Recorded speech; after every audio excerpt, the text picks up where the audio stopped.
Well, hi everyone. Hi, Mr. Presley here with you here at Frylands in our library. That's right. Hey, we got some great books in our library. Speaking of great books, look at all the awesome civil rights movement books that we have right here as you come into the library. There's a lot of awesome books to pick up. And you know, a lot of them have to do with Dr. Martin Luther King Jr., whose birthday is coming up tomorrow, or excuse me, on Saturday the 15th.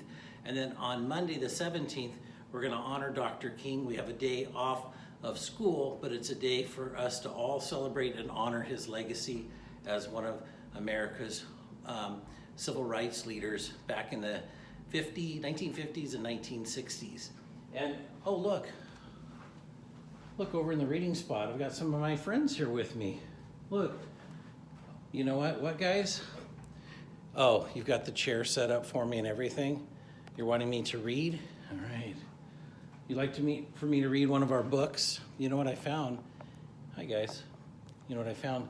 I found some great books on Dr. King. Before I sit down, let me just show you. I found these two that I thought were really cool. Look at this one. This is a cool book. This is called March On, The Day My Brother Martin Changed the World by Christine King Ferris. Wow, can you believe that? You know, we think of people that we know like Dr. Martin Luther King Jr. We sometimes forget they have brothers and sisters like you guys. This is a great book. This is a story that was written by Martin Luther King Jr.'s sister. Really cool book. So this is in our library. You guys want me to read that one? This one looks pretty cool. March On is what it's called. Or look at this one. This one's really cool. This one's called Martin's Big Words, The Life of Dr. Martin Luther King Jr. Which one? March On or Martin's Big Words? I know it's hard to pick. Okay. What'd you guys say? Peel? Peel's thinking Martin's Big Words. What do you think? Franklin? All right. Looks like this is the one we're picking today. We're going to read the book called Martin's Big Words. There's Dr. Martin Luther King Jr. Look at all of the different awards this book has won. It's really cool. Ooh, I love the stained glass. Martin's Big Words, The Life of Dr. Martin Luther King Jr.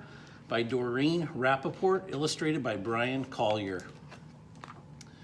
Wow, gives a lot of good information. Here's our dedication page and a little author's and illustrator's note. Here we go. Everywhere in Martin's hometown, he saw signs, white only. His mother said these signs were in all southern cities and towns in the United States.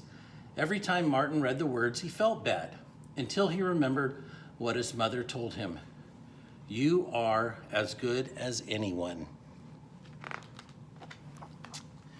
In church, Martin sang hymns. He read from the Bible. He listened to his father preach.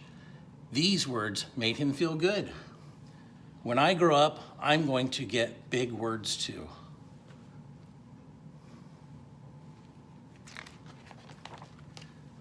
Martin grew up. He became a minister like his father, and he used the big words he had heard as a child from his parents and from the Bible. Everyone can be great. He studied the teachings of Mahatma Gandhi.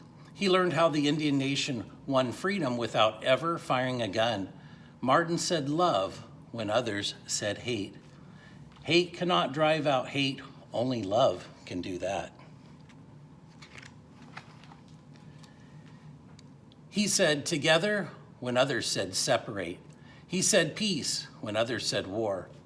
Sooner or later, all the people of the world will have to discover a way to live together.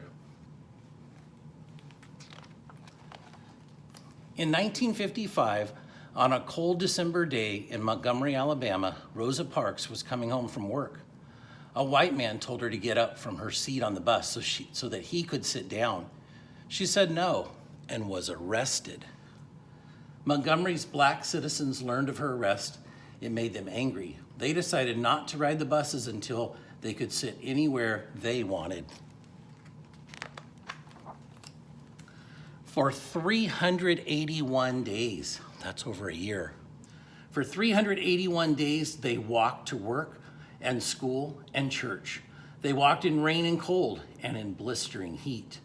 Martin walked with them and talked with them and sang with them and prayed with them until the white city leaders had to agree they could sit anywhere they wanted. When the history books are written, someone will say there lived black people who had the courage to stand up for their rights. Those are big words. In the next 10 years, black Americans all over the South protested for equal rights. Martin walked with them and talked with them and sang with them and prayed with them. White ministers told them to stop. Mayors and governors and police chiefs and judges ordered them to stop, but they kept on marching. Wait.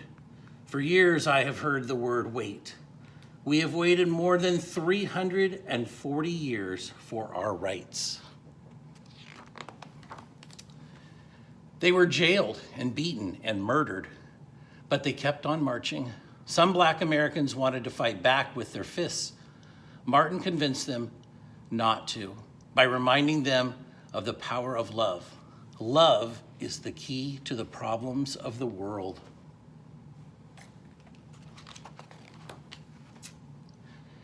Many white Southerners hated and feared Martin's words.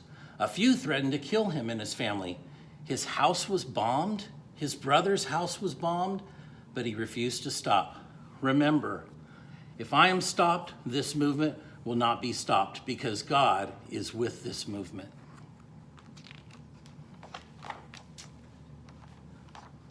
The marches continued.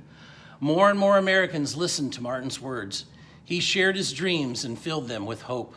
I have a dream that one day in Alabama, little black boys and black girls will join hands with little white boys and white girls as sisters and brothers.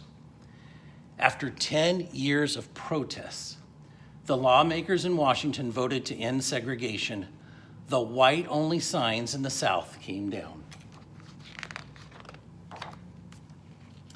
Dr. Martin Luther King Jr. cared about all Americans.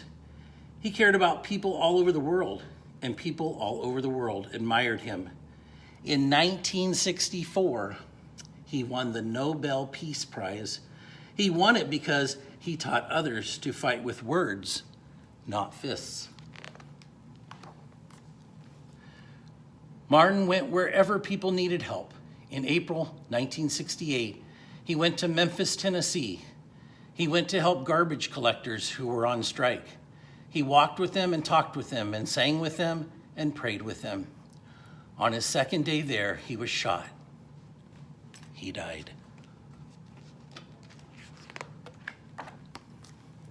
His big words are alive for us today.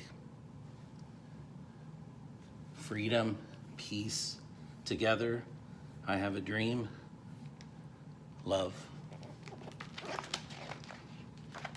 And that's the end of the story. But it's really not the end of the story. There's great additional books and websites on Dr. King.